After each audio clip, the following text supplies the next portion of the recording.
Let us allow this simple yet powerful mantra, this affirmation, this call to the divine in all forms to manifest within us, awaken within us a knowledge, an understanding of our true nature, that God is not outside, but rather within.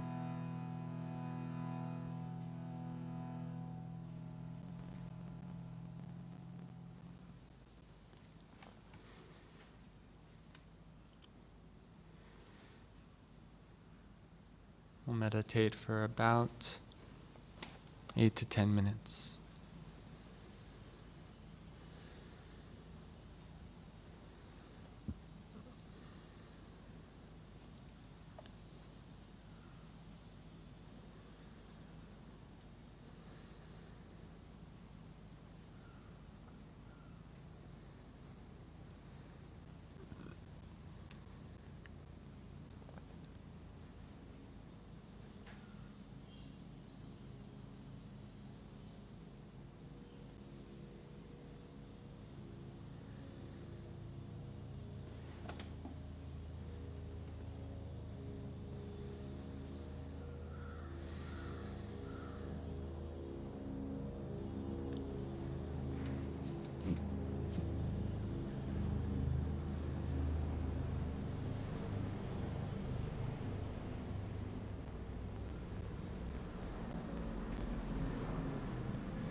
While maintaining an inward focus, let's listen to these words on self-expansion by Swami Kriyananda. Self-expansion is the essence of all aspiration. Why do we seek to possess things? Because by acquisition we imagine will expand our dominion. Why do we seek to learn more? Because we think by enlarging our knowledge to expand our understanding. And why do we seek ever new experiences? Because we believe that through them we'll expand our awareness. When you stretch a lump of dough outward, it becomes not only broader, but thinner. Such often is the case when we stretch the mind only outwardly. Reaching out too far, we sacrifice depth in our lives. The self-expansion towards which all life aspires is of the spirit, an expansion of sympathy, of love, of the awareness that comes from sensing God's presence everywhere. Let's do this affirmation together, repeating after me, starting in a loud voice. I feel myself in the flowing brooks, in the flight of birds, in the raging wind upon the mountains, in the gentle dance of flowers in a breeze. Renouncing my little egoic self, I expand with my great soul self everywhere. Now a little more softly, I feel myself in the flowing brooks, in the flight of birds, in the raging wind upon the mountains, in the gentle dance of flowers in a breeze. Renouncing my little egoic self, I expand with my great soul self everywhere. Now whispering with even more concentration, I feel myself in the flowing brooks, in the flight of birds, in the raging wind upon the mountains, in the gentle dance of flowers in a breeze. Renouncing my little egoic self, I expand with my great soul self everywhere. Now silently, feel like you're saying these words at the point between the eyebrows, the spiritual eye. I feel myself in the flowing brooks, in the flight of birds, in the raging wind upon the mountains, in the gentle dance of flowers in a breeze. Renouncing my little egoic self, I expand with my great soul self everywhere. Pray silently with me.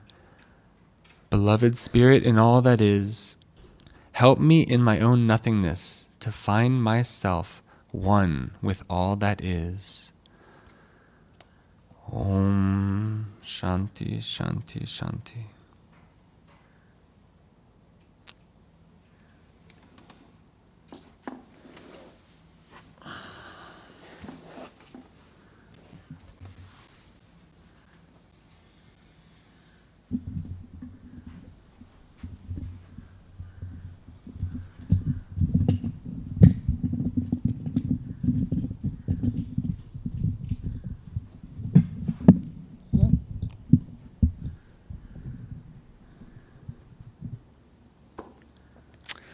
Good morning once again. Welcome to this Sunday Satsang.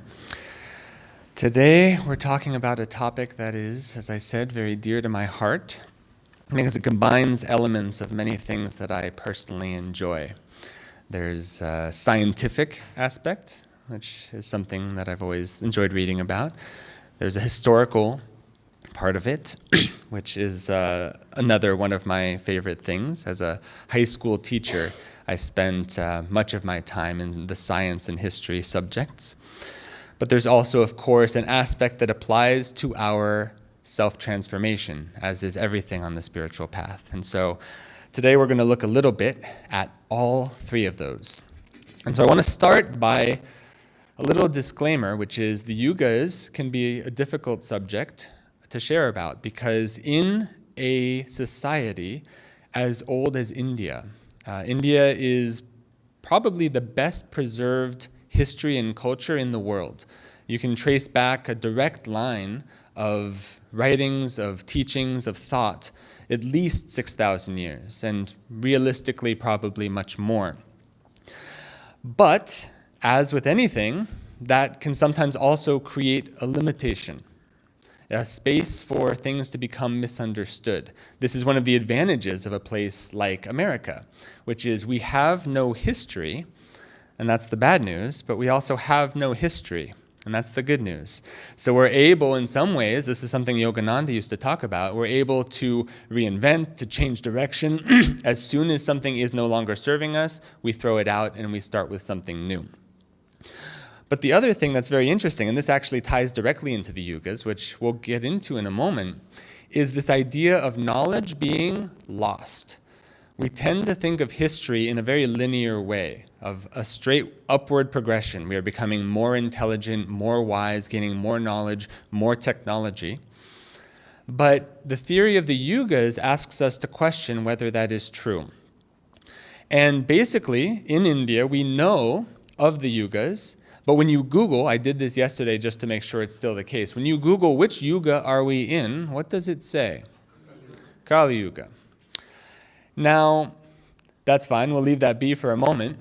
But Sri Yukteswar, who's our Param Guru, the master of Yogananda, wrote a little book at the behest of Babaji, Mahavatar Babaji on the far left there, who said, please write a book explaining the similarities and actually the underlying same truths between the great scripture of the West, which is the Christian Bible, including the Jewish Torah, and the Bhagavad Gita, a great scripture of the East, and show how these two things are actually inherently the same. They're built on the same truth.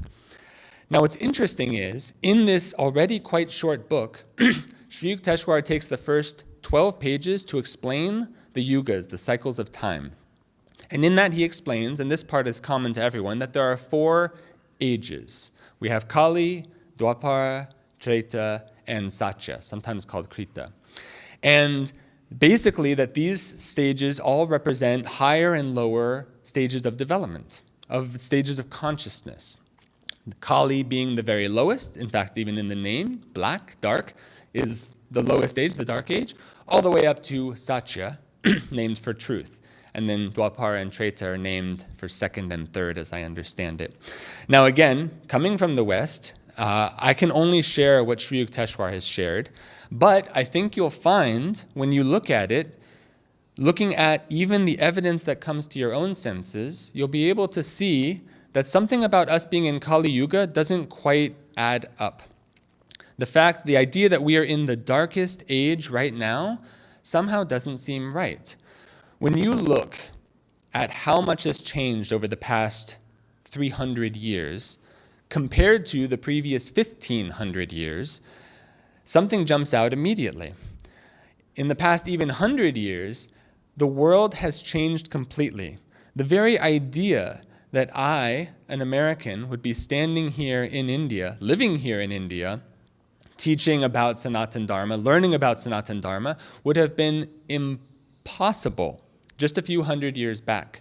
Not to mention the advances of technology, the advances of information. In my pocket, well, on the harmonium, usually in my pocket, is a rectangular device that can give me information about basically every single thing in the world on demand. And this is one of the hallmarks of Dwapara Yuga. This is what Sri Yukteswar talked about, is that in Kali Yuga, the Dark Age, we only understand that the material world, essentially. This is the only thing that we can relate to. It is physical, it is material, it is coarse.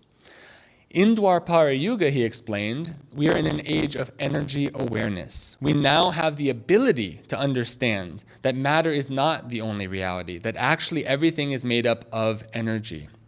Now, he wrote this in 1894, years before, 15, I believe, years before, Einstein's theory of relativity basically proved the exact same thing, that all of matter is actually energy.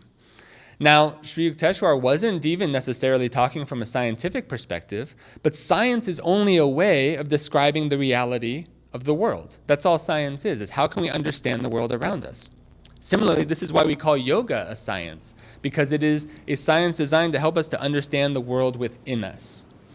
So basically, these yogic cycles go around and around. Rather than us going 400,000 years in Kali Yuga, Sri Yukteswar clarified there was actually a misunderstanding in the math. He said there was a miscalculation over the years that led us to believe that Kali Yuga was this long and that we would flash straight into Sacha Yuga. What Sri Yukteswar said was actually, no, we are constantly going through cycles of rising and lowering consciousness. Many, many years up, many, many years down. But that it happens gradually. And he said the reason for this was actually, in a way, physical, even though it is a much deeper spiritual meaning, which is that our planet is constantly moving. He said our star actually has a dual. I won't get too far into the astrophysics of this, because even I don't fully understand this aspect. But this dual causes us to move farther away and closer to the center of our galaxy, which is called in the Vedic tradition as the Vishnu Navi, the center of all energy, of all light. And our proximity to this center of energy is what allows us as a planet to have these rising and lowering stages of consciousness. Essentially, this dictates the mass consciousness of the planet. So when we are very, very close, at our closest to that center in the galaxy, we are at our highest. That is Sacha Yuga.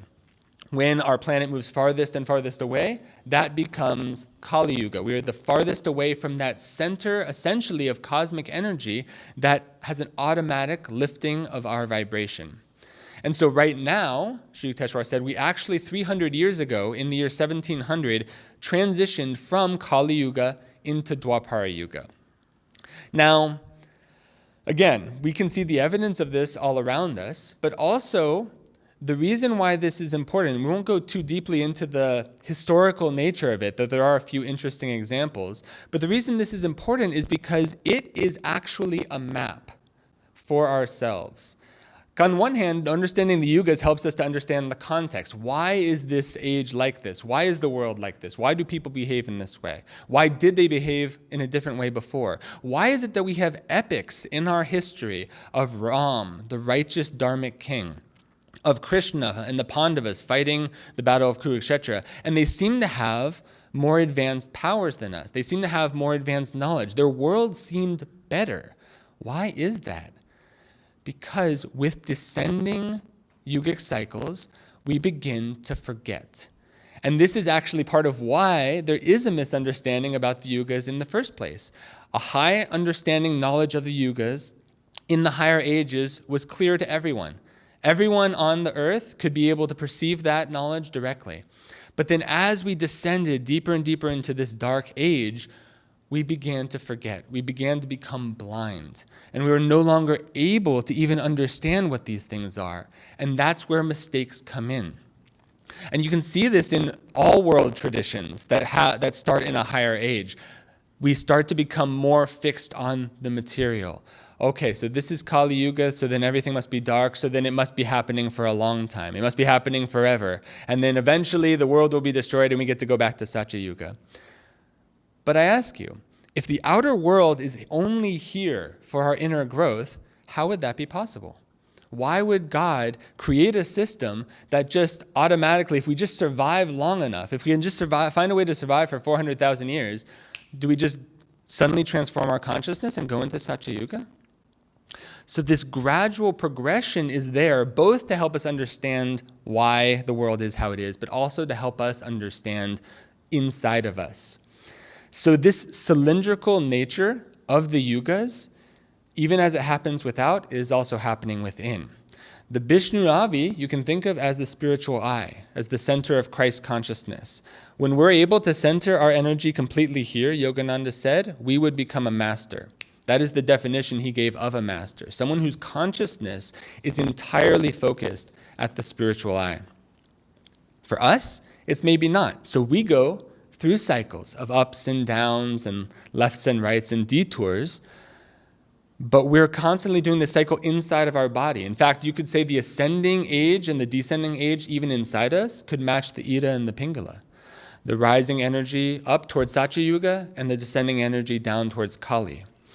Now, just for fun, it's worth looking at how to understand, because again, we are here.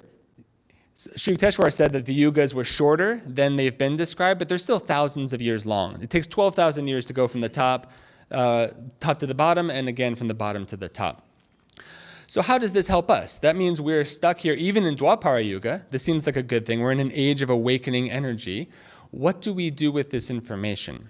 So there is a story that I like to tell, and it is about 4 shopkeepers. And basically, a sadhu goes up to each of these 4 shopkeepers and begs for money for food. And the first shopkeeper sees this sadhu and says, this sadhu, if I don't give him any money, he may curse me. Sadhus have powers. I've heard my brother-in-law had a sadhu curse him and now he lost his job, or something like this, superstition or whatever it is. So he gives him money.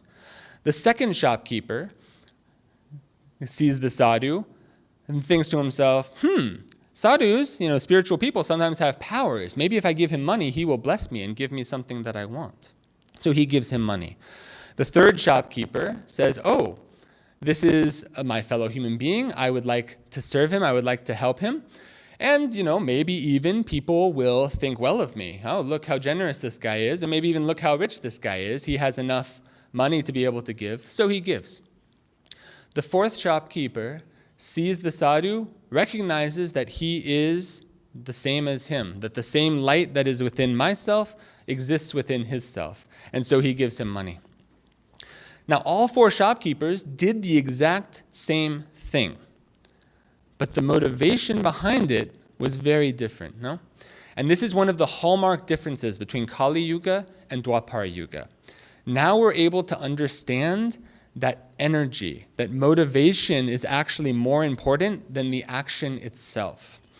From the outside, all 4 shopkeepers look the same. We don't have any idea about their consciousness, but from the reason they did it, we can just figure out their consciousness. And so this maps directly to the Yugas. In Kali Yuga, we do things out of fear. The Kali Yuga aspect of us does things because we're afraid of consequence. In Dwapara Yuga, we're a little bit more evolved. We have a little bit more energy, a little bit more awareness. We've begun to expand. So now we're able to understand, I can get things for myself. Self-interest comes into play. Before, it's really more of self-preservation. I'm just doing what I can to survive. Now, we have self-interest. What can I get out of this? In Treta Yuga, in a slightly higher age, our motivation refines. How can I use this to serve other people? And potentially, how can I use it to help society? But maybe even there's a little bit still of, how will this reflect on me? How will people see me? And how will this, advance me within society? And in the 4th highest age of Sacha Yuga, we are thinking only of God, only of the divine, only of the fact that we are all made up of God. We'll all go back to God. And in that age, in fact, we are constantly trying, we're aware of that fact, but simple awareness of it does not necessarily make it so. So even in Sacha Yuga, a land where everything is at its very highest that it can be on this planet, you're still on this planet. There's still limitation. You still have to find freedom. But essentially what we're trying to do, if we try to map these yugas to ourselves, to our own consciousness, we should want to be in Sacha Yuga all the time, right? Because in Sacha Yuga, the name says it all, we are able to perceive truth. We're able to perceive the truth of reality. And that reality is that all is God. But we have to still deal with ourselves. So all of us have within us something that Swami Kriyananda called a specific gravity. Those of you who are familiar with science may know this. And it's basically a density. How dense is an object? So if you drop something in a thing of water, in a pool, it will either sink or it will float. Or sometimes, if it's a deep enough pool, it may sink to a certain point because of its specific density. The water gets more dense as you go down, and it gets less dense as you go up. So that amount of density decides how high or low that is. Similarly, each of us have a specific gravity of consciousness. We have a baseline consciousness where we go, and we can tell that from how we are motivated, what motivates us. But this doesn't necessarily mean that we're just one thing. Reflect on your life, reflect on your week. You've probably had moments this week where you were a little bit more in Kali and a little bit more in Sacha, and probably a fair number that were in Dwapara or in Treta. You were motivated by self-gain. You're motivated by helping others. You're motivated by avoiding pain. I was thinking of this example yesterday. Even in the little aspects of our lives, we can see this is true. I was shopping yesterday for shoes with my wife, and I was thinking about what is motivating me right now. So the act of shopping is there. The form is set, but what is the energy behind it? So I could be doing it because I'm afraid if I do not go shopping with her, she will be upset with me and I will suffer. So that's why I'm shopping for shoes. I could be saying, oh, if we get to go shop for shoes, she says that we can go have lunch at Taco Bell, which is something I want. So I'm getting something I want for myself. Or perhaps I would think, if I go shopping for shoes with her, she'll say, oh, you are such a good husband. You're always shopping for shoes with me. Not everyone would do this. Oh, I had this boyfriend who wouldn't shop with me. He had no patience for me, and you're such a good husband. Now I'm starting to feel a little bit better. That's Treta Yuga. Lastly, if I do it because I am enjoying it, or I am finding joy in this activity, I am in Sacha Yuga. I have discovered Sacha Yuga. Now, what was I doing in that moment? That's besides the point, but I like to think that it was mostly Sacha Yuga. But even within that moment, you can find that push-pull changing. So this entire outward manifestation of the yugas is actually constantly happening inside. And our job is to, as much as possible, draw it upwards. My uncle, he's a Nayaswami, been on the path for many years in the US. He says that the spiritual path is 3 feet long. The length, basically, of the spine. I guess that'd be a meter. 1 meter long, the length of the spine. And where our energy is in the spine can be correlated to where our consciousness is in these internal yugas. And so if we're searching for Satya Yuga, if we're trying to get to that place, what do? We reverse engineer. What is the quality of Sacha Yuga? What do you feel when you are in Sacha Yuga? You feel joy. So what should we do? Chase joy. Be joyful. Find joy in everything. Swami Kriyananda he said something very interesting once. He said, if you want to experience joy in meditation, meditate with joy. And that seems a little counterintuitive, but that's how it works. The reality is that joy is already within us. That is the motto of Ananda. It's the one phrase that Swamiji wanted to elevate perhaps over all other phrases. Joy is within you. And by practicing things with joy, they become joyful. Now, certain things in our lives, like shopping for shoes, like maybe our job, like maybe meditation, like going and playing sports, those things, it depends on each of you whether they bring you joy. But that's just it. It depends on each of you. It depends on each of us to decide, am I going to experience joy right now? So we want to think that obviously, yes, by doing Kriya Yoga or another meditation technique or following Raja Yoga and all the principles, that we will get there. And it's true. But if we forget the fact that actually we can place ourselves into Satya Yuga right now, we can be Brahmins right now simply by taking that idea of joy and making it the goal, making it the center of everything we do. Don't do something because you hope joy will follow, but seek joy first. This is one of the challenges. I work in education, I work in training teachers, and the whole education system globally, but also in India, has become very fixated on outward success, on outward rewards. I want to make this much money, I want to get this job with this promotion so I can get this house and this car, have this partner. All of that is fine. There's nothing wrong with it. But as long as you're seeking that first, where is your energy? Dwapara Yuga. You're seeking what I can gain. Or maybe you're doing all of that because you're afraid you won't have enough. Kali Yuga. Or maybe you're doing it because you'd love to have status in the world, or you'd like to make enough money that you can give back to society. Treta Yuga. But if you are seeking joy first, then you're truly in Sacha Yuga. Seek ye first the kingdom of God, and all of these things will be added unto you, said Jesus Christ. If you seek joy first, the genius is you get everything else. All these things will be added unto you.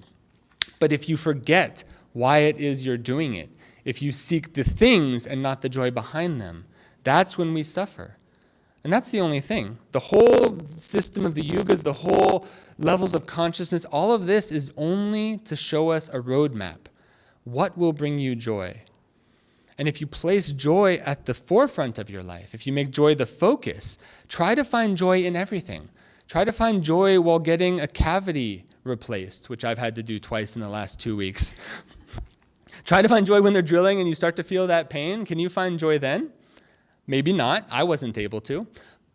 But I was able to get closer than ever before.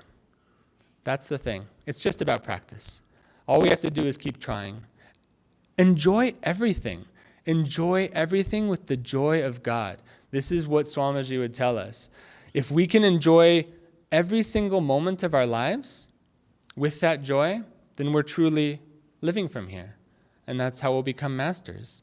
But that's the genius of it. It's actually extremely practical because we think of self-realization as this faraway thing. But if you're enjoying the process, everything is beautiful.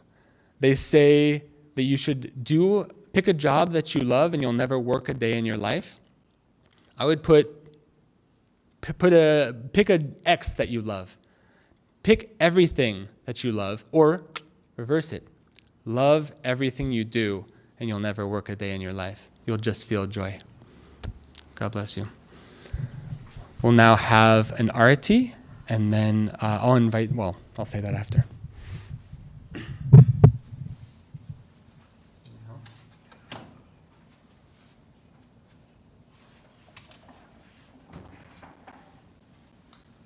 Somebody should stand for the arati.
Let's end by sharing whatever inspiration we've felt, whatever peace and joy we've been able to experience with all the world.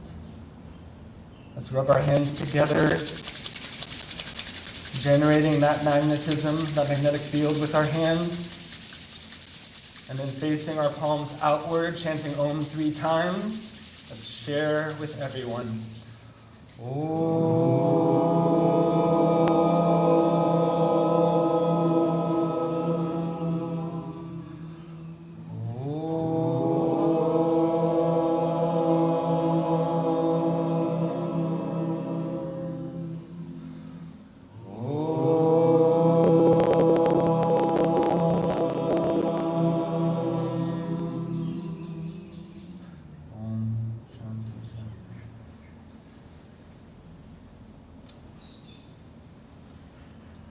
Thank you all for joining in here, online. Jai Guru.